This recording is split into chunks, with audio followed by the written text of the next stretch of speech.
Okay, so what we see here is a little air that I'm kind of jagged. For example, right here, right there. So what we do is we're gonna use this round end burr and it's kind of smooth.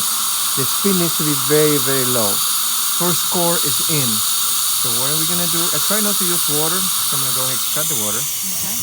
And it's gonna be very low speed because all I need is to get rid of that irregularity right there.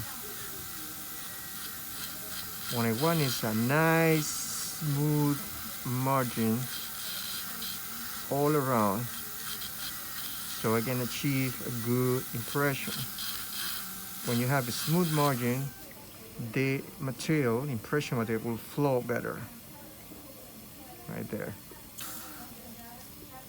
So just going like this. At the same time, I'm gonna go to the very edgy part of this prep.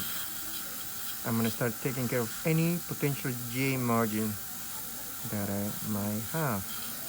Like this, see? Now, if you say, well, why am I using water? Because the speed I'm using is not enough to create any any temperature changes. Furthermore, I'm not touching the walls, just working in my margin. I'm just working in my margin and make sure. From time to time, I'm gonna just kind of use water to kind of wash things off and then just remove the water again.